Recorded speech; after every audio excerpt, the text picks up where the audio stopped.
사도신경으로 우리 신앙 고백하도록 하겠습니다. 나는 전능하신 아버지 하나님, 천지의 창조주를 믿습니다. 나는 그의 유일하신 아들, 우리 주 예수 그리스도를 믿습니다. 그는 성령으로 잉태되어 동정녀 마리아에게 나시고 본디오 빌라도에게 고난을 받아 십자가에 못 박혀 죽으시고 장사된 지 사흘 만에 죽은 자 가운데서 다시 살아나셨으며 하늘에 오르시어 전능하신 아버지 하나님 우편에 앉아 계시다가 거기로부터 살아있는 자와 죽은 자를 심판하러 오십니다. 나는 성령을 믿으며 거룩한 공교회와 성도의 교제와 죄를 용서받는 것과 몸의 부활과 영생을 믿습니다. 아멘. 지금부터 부활주일 예배 하나님 앞에 올려드리도록 하겠습니다.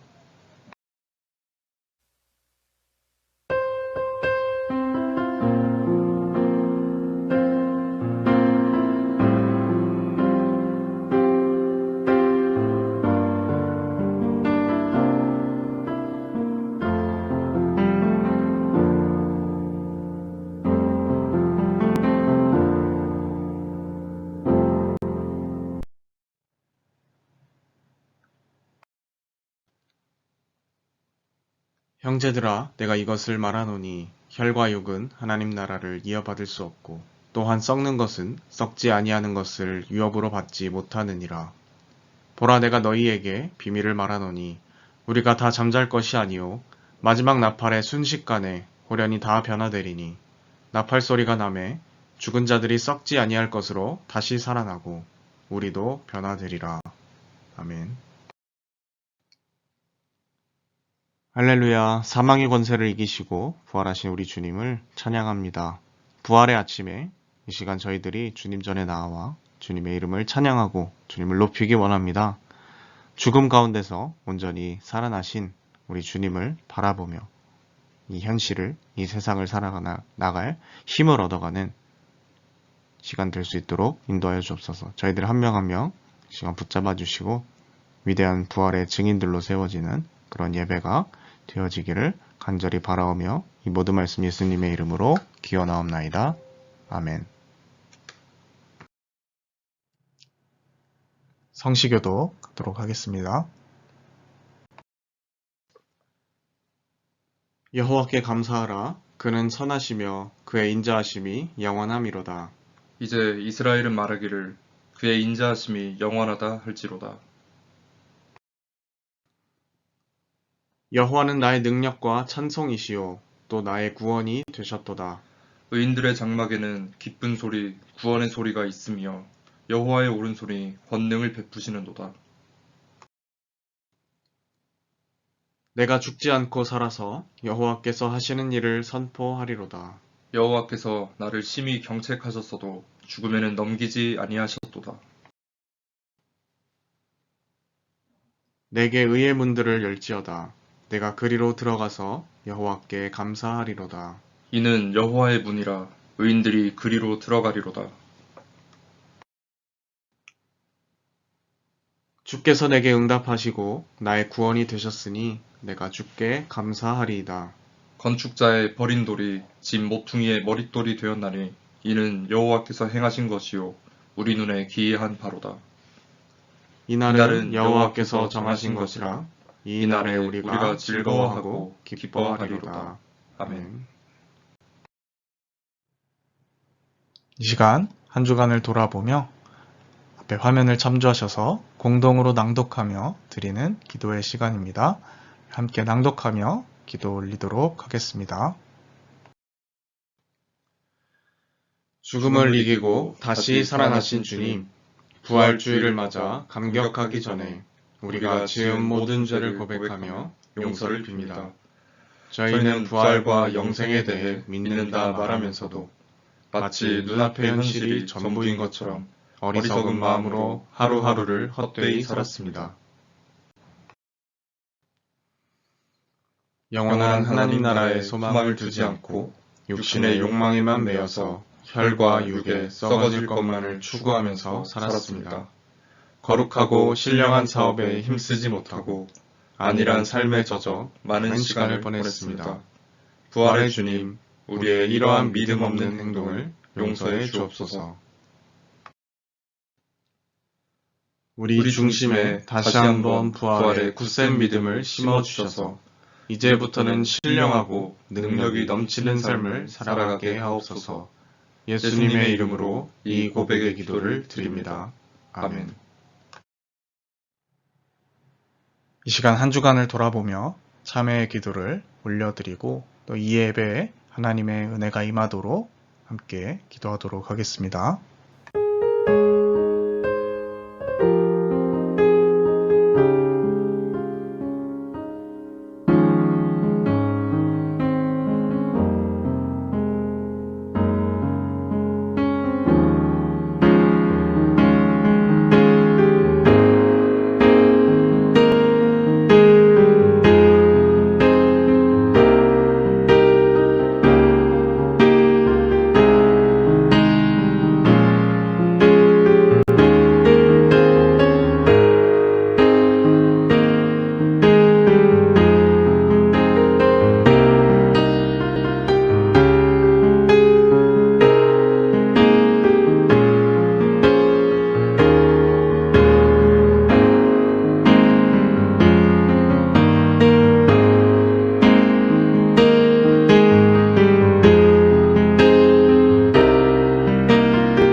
진심으로 자신의 죄를 뉘우치고 또 하나님 앞에 고백하는 자에게 주시는 하나님의 용서의 말씀이 있습니다. 다 함께 그 말씀 봉독하도록 하겠습니다. 우리가 그리스도 안에서 그의 은혜의 풍성함을 따라 그의 피로 말미암아 속량 곧 죄사함을 받았느니라. 아멘. 주님께 영광 함께 찬양 올려드리도록 하겠습니다.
오늘 하나님께서 우리에게 주신 말씀은 요한복음 20장 1절에서부터 18절까지 말씀입니다. 요한복음 20장 1절에서부터 18절까지 말씀입니다. 안식 후 첫날 일찍이 아직 어두울 때에 막달라 마리아가 무덤에 와서 돌이 무덤에서 옮겨진 것을 보고 시몬 베드로와 예수께서 사랑하시던 그 다른 제자에게 달려가서 말하되 사람들이 주님을 무덤에서 가져다가 어디 두었는지 우리가 알지 못하겠다 하니 베드로와 그 다른 제자가 나가서 무덤으로 갈새 둘이 같이 다름질하더니 그 다른 제자가 베드로보다 더 빨리 달려가서 먼저 무덤에 이르러 구부려 세마포 놓인 것을 보았으나 들어가지는 아니하였더니 시몬 베드로는 따라와서 무덤에 들어가 보니 세마포가 놓였고 또 머리를 쌌던 수건은 세마포와 함께 놓이지 않고 딴 곳에 쌌던 대로 놓여 있더라. 그때야 무덤에 먼저 갔던 그 다른 제자도 들어가 보고 믿더라. 그들은 성경에 그가 죽은 자 가운데서 다시 살아나야 하리라 하신 말씀을 아직 알지 못하더라. 이에 두 제자가 자기들의 집으로 돌아가니라. 마리아는 무덤 밖에 서서 울고 있더니 울면서 구부려 무덤 안을 들여다보니 흰 옷 입은 두 천사가 예수의 시체에 뉘었던 곳에 하나는 머리편에 하나는 발편에 앉았더라. 천사들이 이르되 여자여 어찌하여 우느냐 이르되 사람들이 내 주님을 옮겨다가 어디 두었는지 내가 알지 못함이니이다.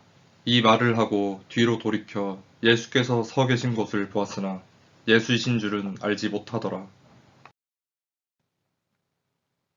예수께서 이르시되 여자여 어찌하여 울며 누구를 찾느냐 하시니 마리아는 그가 동산지기인 줄 알고 이르되 주여 당신이 옮겼거든 어디 두었는지 내게 이르소서 그리하면 내가 가져가리이다.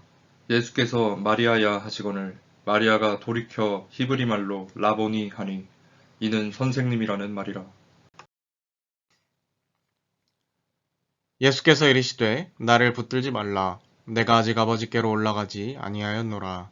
너는 내 형제들에게 가서 이르되 내가 내 아버지 곧 너희 아버지 내 하나님 곧 너희 하나님께로 올라간다 하라 하시니 막달라 마리아가 가서 제자들에게 내가 주를 보았다 하고 또 주께서 자기에게 이렇게 말씀하셨다 이르니라. 아멘. 오늘 말씀 부활 희망의 그라데이션이라는 제목으로 말씀 나누도록 하겠습니다. 네, 여러분 한 주간도 평안히 잘 지내셨습니까? 오늘은 드디어 우리가 기다리고 기다리던 부활 주일을 맞이하게 되었습니다. 우리 주님께서 사망 권세를 이기시고 또 부활하셔서 온 인류의 소망이 되셨습니다. 해마다 부활절이 되면 교회와 또 성당에서 우리를 위해 죽으시고 부활하신 예수님을 감사하고 또 축하하기 위해서 함께 예배를 드립니다. 사실 모든 주일은 예수님의 부활을 기념하는 그런 뜻을 가지고 있지만 오늘과 같이 사순절을 통과한 이 부활주일로서의 주일은 좀 더 예수님의 부활 그 자체에 집중하는 날이라고 할 수가 있을 것 같습니다. 제가 늘 겪어왔던 이 부활절의 어떤 패턴에 좀 따르자면 항상 이 부활절을 전후로 소셜미디어나 혹은 기독교 신문 관련 이 기사들은요 늘 예수님의 부활은 확고부동한 역사적 사건이었다라는 것을 늘 강조하는 여러 가지 이 변증과 관련된 관련 기사나 혹은 컨텐츠들이 나오는 것을 볼 수 있었던 것 같습니다. 또 한편으로 그것에 대한 반작용으로서 어떤 이들은 그것은 소설에 불과하고 또 그것을 역사적 사실로 믿는 것은 맹신이라고 조롱하기도 하죠. 그러나 한편으로 제가 이런 모습들을 보면서 드는 생각은요. 이러한 논쟁과 갈등 속에서 모두가 정말 중요한 것을 놓치고 있지는 않은가 하는 그런 생각이 든다라는 것이에요. 물론 여러분, 예수님의 부활을 변증하고 세상에 알리는 건 역시 매우 중요한 일임에 틀림이 없습니다. 지금 우리가 살아가고 있는 이 시대는 이성주의 세계관이 자리 잡은 그러한 세계관이기 때문이죠. 그래서 실증적이고 이성적인 방식으로 최대한 접근해서 예수님의 부활을 전한다라는 것은 나름의 의미가 있는 그러한 일이라고 생각이 듭니다. 복음은 항상 그 시대에 맞는 언어로서 전파되고 들려져야 하기 때문에 그러한 점에서 이것은 필요한 것이고 중요한 것이란 생각이 듭니다. 그러나 여러분 분명한 것은요, 부활이 역사적으로 실제냐 아니냐 이것을 넘어서서 정말로 성경 말씀이 우리에게 무엇이라고 하는가 이것을 봐야 하는 것이 가장 먼저 고려되어야 한다라는 것입니다. 우리가 이걸 빼놓으면 사실 어찌 보면 당사자를 제외하고 서로 치고받는 논쟁을 제3자 사람들이 하는 거나 다름이 없기 때문이죠. 우리가 때로 인터넷 밈의 어떤 구절처럼 이건 누구누구 말도 들어봐야 한다 이런 표현을 쓰곤 하는데요. 바로 우리가 이 부활 이야기에 있어서 가장 중요한 성경의 말도 들어봐야 한다라는 것입니다. 그래서 오늘 우리는 우리에게 주어진 말씀을 통해서 이 부활의 의미를 더 깊이 함께 살펴봤으면 좋겠습니다. 자, 우리는 오늘날 부활절은 매우 기쁘고 의미 있는 날로 여기고 기념하지만요. 막상 이 부활절 당일에 일어났던 성경 속의 첫 부활절은 생각보다 그렇게 기쁜 날이 아니었던 것 같습니다. 오히려 제자들이 경험했던 예수님의 부활 소식 풍경은 거의 멘붕이나 절망에 가까웠던 것으로 보이죠. 오늘 우리가 함께 읽은 본문 1절 말씀은 안식 후 첫날 일찍이 아직 어두울 때에 막달라 마리아가 무덤에 와서 돌이 무덤에서 옮겨진 것을 보고 라는 말로 시작을 합니다. 자, 예수님의 무덤을 찾은 마리아에게 가장 먼저 눈에 들어왔던 것은 바로 돌이 무덤에서 옮겨졌다라는 겁니다. 그리고 무덤이 비어 있었다라는 것이에요. 자, 시간대는 언제입니까? 새벽입니다. 그런 예수님의 부활은 새벽 미명에 마리아를 비롯한 무덤을 찾은 소수의 제자들에게 알려졌다라는 것이죠. 마리아가 처음 이야기했던 것은요, 빈 무덤을 바라보고 사람들이 주님을 무덤에서 가져다가 어디 뒀는지 모르겠다. 즉, 예수님의 시신이 도둑 맞아서 못 찾겠다라는 것이었습니다. 자, 이 소식을 듣고 제자들은 무덤 안까지 들어가 봤지만 이 벗겨진 세마포를 봤을 뿐이고 제자들은 허탄해하며 자기 집으로 돌아갔죠. 그리고 마리아는 무덤 밖에서 슬피 울고 있었을 뿐이었습니다. 자, 그러나 우리가 이미 알고 있듯이 무덤이 비어있는 이유는 예수님께서 이미 부활하셨기 때문이죠. 그런데 그들은 벌어진 상황만을 바라보며 슬퍼하고 있습니다. 절망하고 있습니다. 그 이유는 9절에 기록하고 있는 것처럼 그들이 죽은 자 가운데서 다시 살리라 그렇게 말씀하셨던 예수님의 말씀을 전혀 이해하지 못했기 때문입니다. 자, 마리아는 천사들을 목격하고 다시 자신이 왜 절망해야 하는지를 반복해서 대답을 합니다. 우리 선생님의 시체가 사라졌어요 라는 부분이죠. 이것을 보면서 혹시 여러분들은 나사로의 장례식장이 떠오르시지는 않으십니까? 저는 이 장면을 읽으면서 그 장면이 떠올랐습니다. 예수님이 말씀하셨음에도 불구하고 아랑곳하지 않고 주님이 일찍 오셨더라면 우리 오빠가 죽지 않았을 텐데, 이 메시지를 반복하는 이들의 모습, 그것이 겹쳐 보이는 것이죠. 자, 그리고 마리아는 이윽고 예수님을 직접 대면하여 바라보기까지 합니다. 그러나 여러분, 여전히 마리아는 절망적이죠. 예수님을 알아보지 못하고 동산 관리자인 줄 오해하여서 예수님에게 혹시 우리 스승의 시체를 옮겼으면 알려달라고 그렇게 간청하기까지 합니다. 예수님께서 마리아를 부르시니까 그제서야 그녀는 주님을 알아보게 되었습니다. 자, 그러나 주님께서는 이 감동의 재회의 순간에 나를 붙들지 말아달라고 가서 형제들에게 이 소식을 전해달라 그렇게 말씀을 하십니다. 자, 여러분, 이것이 바로 부활절 당일에 벌어졌던 그 일을 다루는 오늘 말씀 본문의 이야기입니다. 저는 오늘 크게 세 가지 포인트에 좀 착안해서 오늘 말씀을 함께 전달하고 또 살펴보고자 하는 것이죠. 자, 첫 번째는 예수님의 부활은 단번에 모든 사람들에게 널리 알려지지 않았다라는 것입니다. 부활은 믿는 자들의 것이었다라는 것이죠.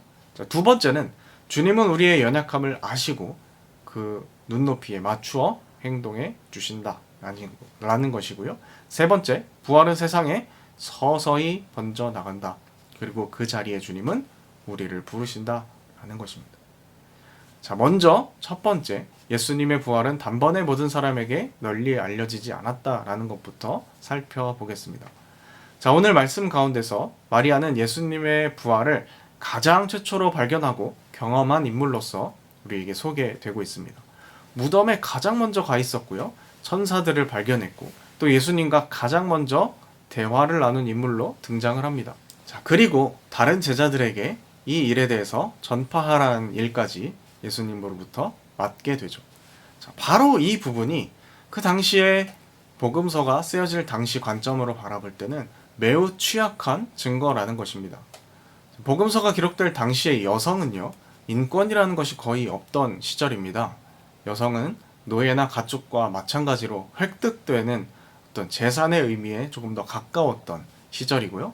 교육의 기회 또한 없었고, 따라서 법정에서 증인으로서의 효력도 없는 그러한 시대였습니다. 그런데 오늘 우리가 함께 살펴본 말씀은 아주 당당하게 예수님의 부활을 알리는 가장 유력한 증언자로서 여성을 소개하고 있다는 것입니다. 자, 만약에 신약 성경 저자가 나의 목표는 예수님의 부활이 역사적 사실임을 증거하고 아무도 여기에 토를 달 수 없을 만큼 명확하고 확고한 증거를 제시하겠다라는 것이었다면 복음서 가운데서 마리아는 결코 증인으로서 등장시키지 않았을 겁니다. 굉장히 불리한 증거이기 때문이죠. 요한복음만 그런 것이 아닙니다. 다른 복음서들도 사정은 비슷합니다. 자, 이 말의 의미가 뭐겠습니까? 복음서는 우리에게 예수의 부활을 역사적으로 증명시키는 것 그 자체에 그렇게 큰 관심을 가지고 있지 않다라는 것이에요. 다른 말로 하면 역사적으로 증명시키는 것보다 더 중요한 목표가 있다라는 겁니다.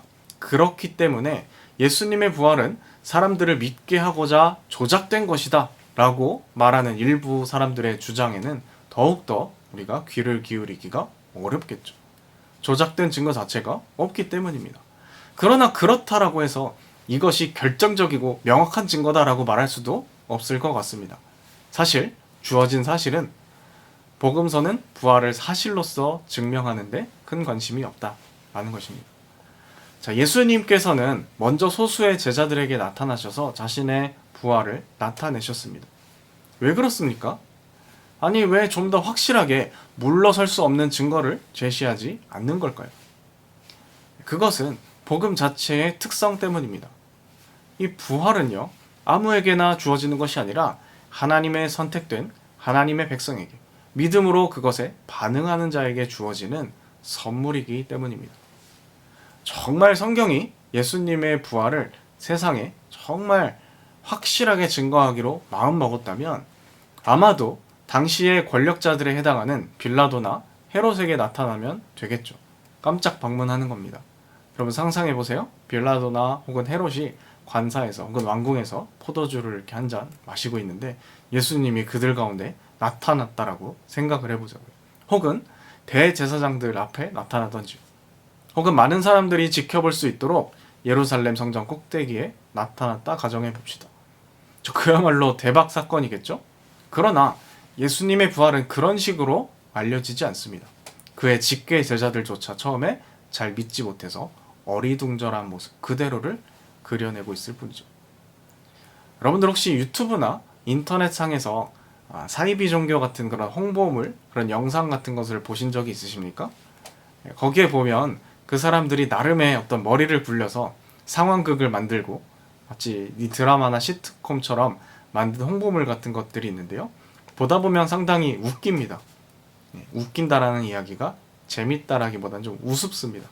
왜냐하면 내용 자체가 하나하나가 자기적인 티가 너무 많이 나기 때문이죠.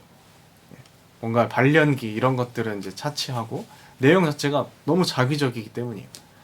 아마 여러분들 말대로 하면 딱 봐도 주작티가 너무 난다 이렇게 표현할 수 있을 것 같습니다. 그러나 여러분, 복음서는 그런 식으로 부활을 그려내고 있지 않다라는 거예요. 제자들의 믿지 못하는 그러한 모습들, 유력한 첫 부활의 증인 마리아가 울고 어리둥절하는 그러한 모습들, 당황스러워하는 그러한 모습들, 흑역사라고 할 수 있는 모든 것들이 적나라하게 그대로 기록되어 있다는 것입니다. 여러분 솔직히 말해서 베드로가 예루살렘 초기교회 수장이지 않습니까? 그런데 조작을 한다고 했으면 그 창피한 자기의 흑역사를 없애려고 하지 않았겠어요? 그런데 그런 거 없이 다 기록되었다라는 것이죠. 그래서 부활을 변증하고자 열정이 넘치는 분들은 이 부분이 바로 역사적 증거이지 않겠냐 그렇게 말하기도 합니다. 그런데 저는 담백하게 그냥 그건 복음서의 관심이 아니다라고 말씀드리고 싶습니다. 다만 이러한 적나라한 기록들이 복음서가 적어도 솔직함을 가지고 있다라고는 말할 수 있다고 생각합니다. 또 한편으로 생각해보면 오늘날 같은 21세기에 예수님이 부활하셨다 하더라도 저는 사람들이 비슷하게 반응했을 거라고 생각합니다. 넷플릭스에 메시아라는 드라마 시리즈가 있는데요. 그걸 보시면 아마도 만약에 21세기에 현실판 예수님이 등장한다면 이런 느낌일 것이다 라는 그런 느낌으로 시리즈가 진행이 되곤 하는데요. 무리를 걸어도 그리고 그것이 카메라에 라이브로 찍히고 수많은 사람들이 옆에서 목격하고 구경을 했음에도 불구하고 의심하는 사람들은 끝까지 의심하고 의심합니다. 영상이 조작된 거 아니냐, 또 어떤 트릭을 쓴 것이 아니냐, 병을 고쳐줘도 사람을 살려내도 미리 섭외한 배우 아니냐, 뭐 이렇게 계속 의심하는 것이죠. 그러니까 그런 것들을 보면 복음서는 그러한 논쟁에 오히려 휘말리지 않고 그저 부활이라는 것은 어차피 믿음이 있는 자들은 받아들이고 그렇지 않은 사람은 의심하기만 할 것이라는 사실을 애시당초 잘 알고 있는 것처럼 보입니다. 그저 쿨하게 자신의 이야기를 담대히 전할 뿐이라는 것이죠. 그런 점으로 볼 때 저는 개인적으로 복음서의 이러한 입장이 훨씬 더 멋져 보입니다. 자, 두 번째, 예수님께서는 우리의 믿음의 연약함을 아시고 배려해 주신다라는 겁니다. 그리스도께서 우리의 연약함을 잘 아시는 분이시기 때문이죠. 잘 한번 또 생각해 보자고요. 7절 가운데 세마포가 빈 무덤에 쌓여 있었다 그렇게 기록하고 있습니다. 무엇을 말하는 것이죠? 예수님의 몸을 싸고 있었던 그 세마포가 원형 그대로의 모습으로 포개어져 있었다라는 것입니다. 누군가가 강제로 탈취하거나 벗겨낸 것이 아니라는 말이겠죠. 또 여러분, 무덤에 돌이 왜 굴러갔을까요? 잘 생각해보면 부활하신 예수님이 탈출하기 위해서도 아닌 것 같습니다. 제자들이 그것을 보고 믿게 하기 위해서 예수님은 그렇게 한 것이죠. 예수님은 이미 영광스럽게 변형되신 그런 육체를 가지고 계셨기 때문에 무덤을 빠져나가기 위해서 돌을 굴릴 필요가 없었습니다. 그냥 나오면 되는 것이죠. 또한 예수님께서는 이전과는 다른 차원의 육체를 가지셨기 때문에 뒤에 이어지는 내용을 살펴보게 되면 예수님께서 제자들을 만나시기 위해 여러 장소에 나타나시곤 하는데 그 동선을 보면 굉장히 뒤죽박죽한 것을 알 수 있습니다. 물리적으로 말이 안 되는 모습으로서 여기저기 신출귀몰하게 나타나시는 것을 볼 수 있죠. 또 다음 주에 본격적으로 살펴보겠지만 예수님은 심지어 제자들이 문을 잠궈 놓은 그 순간에도 통과하셔서 제자들을 만났습니다. 그런데 왜 돌을 굴려 놨겠냐라는 것이죠. 그것은 바로 제자들이 그것을 보고 믿게 하기 위함입니다. 돌이 그대로 닫혀 있다면 무슨 일이 일어났는지 그들이 알지 못할 테니 말이죠. 물론 제자들은 이 사실을 보고도 한 번에 믿지는 못했습니다마는 말입니다. 자신을 보고도 믿지 못하는 마리아에게 주님은 따스하게 그녀의 이름을 불러주십니다. 혼내지 않으시고 내가 부활한다고 몇 번이나 너에게 말하지 않았냐라고, 너는 네 스승도 못 알아보냐고 그렇게 그녀를 질타하지 않으셨습니다. 그저 그녀의 이름을 불러주십니다. 그리고 천천히 그녀가 정신을 차리고 주님을 인식할 때까지 기다려주십니다. 우리의 연약함을 너무나 잘 알고 계시기 때문에 맞춰주셔서 우리의 눈높이에 맞추어서 다가오신 것이죠. 자, 세 번째, 부활은 세상에 서서히 번져나간다라는 것입니다. 그래서 오늘 말씀의 제목이 부활, 소망의 그라데이션이라는 것이기도 하죠. 그 자리에 그리고 우리를 부르십니다. 말씀드렸다시피 주님은 아직 상황을 미처 받아들이지 못하는 제자들을 차근차근 한 명 한 명 만나주십니다. 그것에 대해서는 다음 주에 더 자세히 살펴볼 수 있을 것 같습니다. 그리고 부활한 주님을 만난 이들은요, 하나같이 이전과는 전혀 달라진 모습으로 예수님의 부활을 능력 있게 증거하게 됩니다. 오늘 말씀 가운데는 가장 먼저 막달라 마리아가 그 부르심을 받았죠. 예수님께서는 마리아가 자신을 알아볼 때까지 기다려 주시다가 그녀가 주님을 알아보자마자 바로 그녀에게 사명을 부여하시는 것을 알 수 있습니다. 마리아가 받은 임무는 바로 형제들에게 가서 내가 아버지께 올라갈 것을 전하라 라는 것입니다. 우리가 이 부분도 잘 생각해 봐야 하겠죠. 사실 이렇게만 말하면 굉장히 간결할 만한 내용입니다.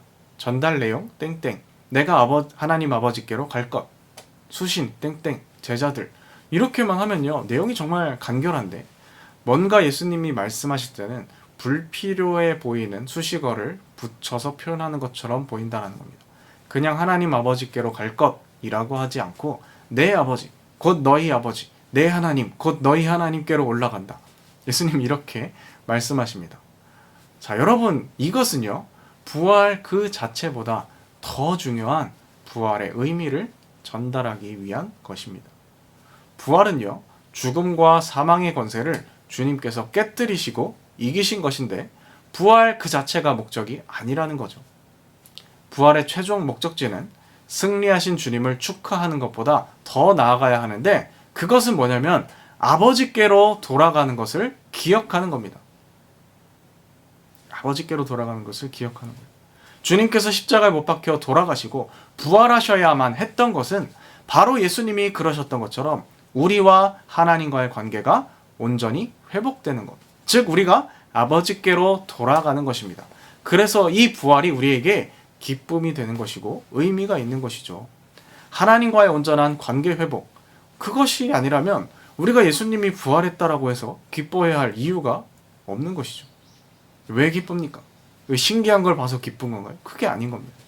자, 예수님의 부활이 바로 우리의 부활인 이유는요, 바로 예수 그리스도를 통해서 우리 역시 아버지와 화목된 관계가 되었고, 또한 우리 또한 죽음 이후에 끝이 아니라 부활할 것이라는 그 소망이 있기 때문인 겁니다. 말씀을 정리하고자 합니다.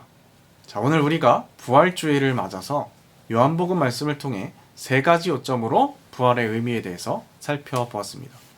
첫 번째, 예수님의 부활은 단번에 모든 사람들에게 널리 알려지지 않았다. 부활은 믿는 자들을 위한 선물이다 라는 것이었고요. 두 번째, 주님은 우리의 연약함을 아시고 우리의 눈높이에 맞추어 행동하신다 라는 것이었고, 세 번째, 마지막, 부활은 세상에 천천히 번져나간다. 그리고 주님은 그 자리에 우리를 부르신다 라는 것입니다. 사랑하는 여러분, 부활은 이미 시작되었습니다. 부활하신 주님, 죽음을 완전히 정복하신 이 예수님의 부활은 이미 시작되었다라는 것이요. 마지막 주님께서 마리아를 통하여서 말씀하셨던 것처럼 주님을 보고 만난 것을 증거하고 주님 말씀하신 것을 함께 나눌 수 있는 우리가 되었으면 좋겠습니다. 복음이 역사적 사실임을 애써 세상 가운데 증거하기 위해 설득해내는 것 이상으로 중요한 것은 바로 부활 이후에 확연히 달라진 이들의 삶의 모습을 통해 증거하는 것입니다. 기독교가 로마 제국의 치하 아래서도 세계적인 종교로 발돋움할 수 있었던 것은 바로 이러한 예수님의 부활을 경험한 믿음의 실력자들 때문인 줄 믿습니다. 이것이 그 어떤 예수님의 부활에 대한 증거보다 가장 강력한 증거라는 것이죠. 초기교회 수많은 이들이 그렇게 살았던 것처럼 먼저 이 부활이 우리 가운데 온전히 체험되어지고 이 부활의 사건이 우리의 사건이 되어 세상 가운데 보여져야 할 줄 믿습니다.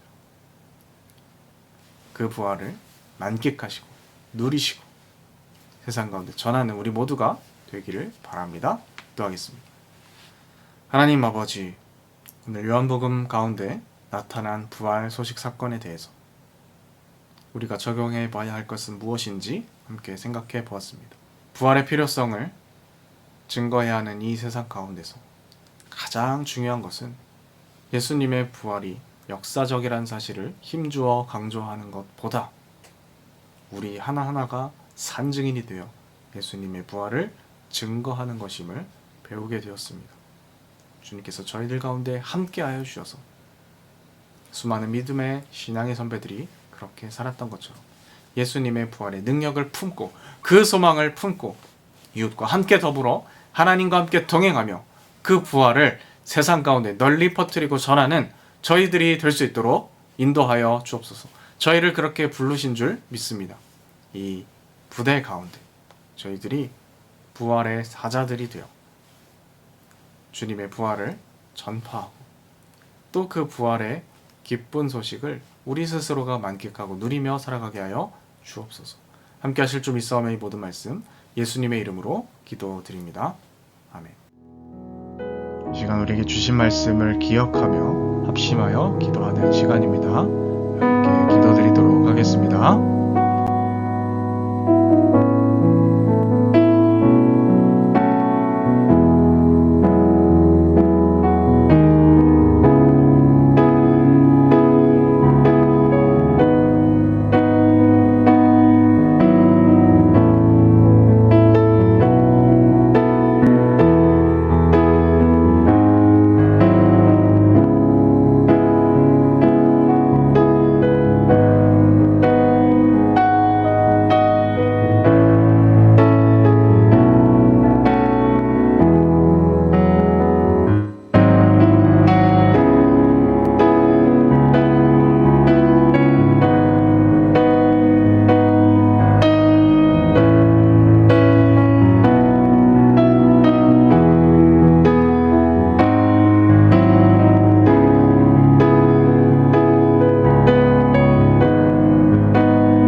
시간 말씀을 읽고 결단하며 우리의 것을 하나님 앞에 올려드리도록 하겠습니다.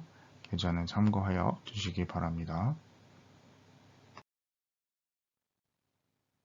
주가 일하시네 찬양 함께 드리도록 하겠습니다.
하나님 아버지, 오늘도 주님의 이름을 높이고 찬양하며 귀한 말씀을 통하여 깨닫게 하심을 감사드립니다.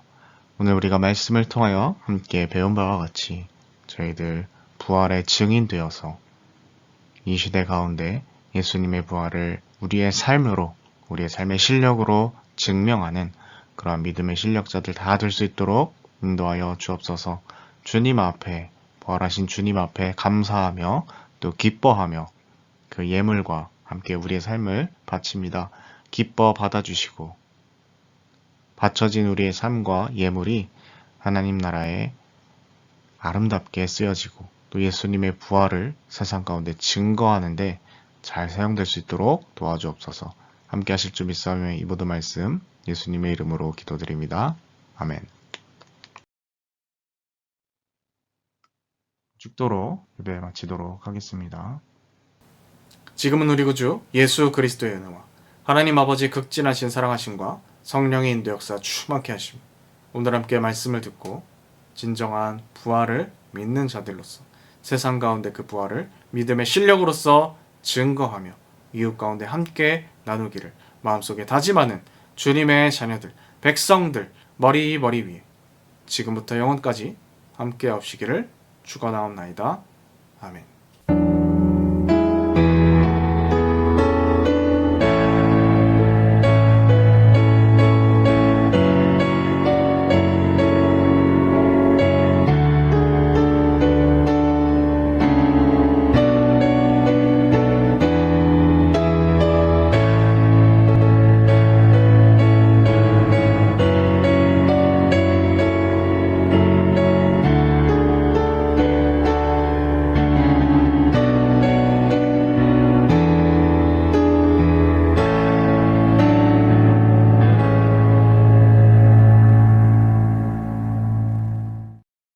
네, 여러분 부활하신 주님과 함께 기쁨으로 동행하며 한 주 보내시길 바랍니다.